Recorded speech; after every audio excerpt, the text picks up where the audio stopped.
Ikasyam na kabanata.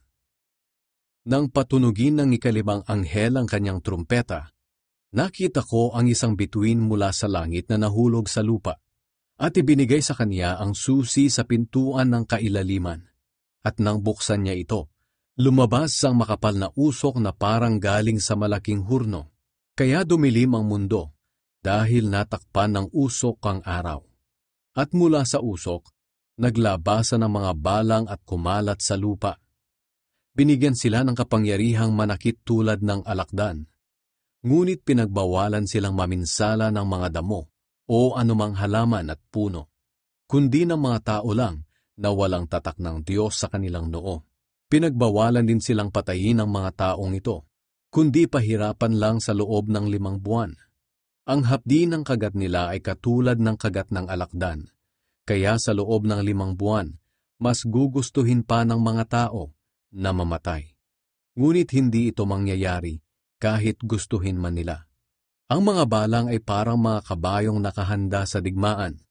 May nakapatong sa mga ulo nila na parang koronang ginto. Ang mga mukha nila ay parang mukha ng tao. Mahaba ang buhok nila tulad ng sa mga babae, at ang ngipin nila ay parang ngipin ng leon. Ang dibdib nila ay natatakpan ng parang pananggalang na bakal, at ang tunog ng pakpak nila ay parang ingay ng mga karwaheng hinihila ng mga kabayo na sumusugod sa labanan. Ang buntot nilang tulad ng sa alakdan ay may kapangyarihang manakit sa mga tao sa loob ng 5 buwan. May haring namumuno sa kanila, ang anghel na nagbukas ng pintuan sa kailaliman.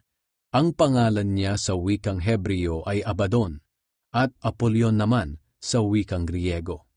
Tapos na ang unang nakakatakot na pangyayari, ngunit may 2 pang darating. Nang patunugin ng ika-6 na anghel ang kanyang trumpeta, narinig ko ang isang tinig mula sa mga sulok ng gintong altar na nasa harapan ng Diyos. Sinabi ng tinig sa ika-6 na anghel na may trumpeta, "Pakawalan mo na ang 4 na anghel na nakagapos doon sa malaking ilog ng Euphrates." Kaya pinakawalan ang 4 na anghel na iyon. Inihanda sila noon pa para sa oras na iyon upang patayin ang 3 bahagi ng sangkatauhan. Narinig ko na ang bilang ng mga hukbo nilang nakasakay sa kabayo ay 200 milyon. At nakita ko sa pangitain ko ang mga kabayo at ang mga sakay nito. Ang mga nakasakay ay may mga pananggalang na pula na tulad ng apoy, asul na tulad ng sapiro, at dilaw na tulad ng asupre. Ang ulo ng mga kabayo ay parang ulo ng leon, at sa bibig nila ay may lumalabas na apoy, usok at asupre. At sa pamamagitan ng 3 salot na ito, ang apoy, usok at asupre, namatay ang 3 bahagi ng mga tao. Ang kapangyarihan ng mga kabayo ay nasa bibig at buntot nila. Ang buntot nila ay may mga ulo na parang mga ahas, at ito ang ginagamit nila sa pananakit ng mga tao. Ngunit ang mga tao na natitirang buhay ay ayaw pa ring tumalikod sa mga Diyos-Diyos ang ginawa nila.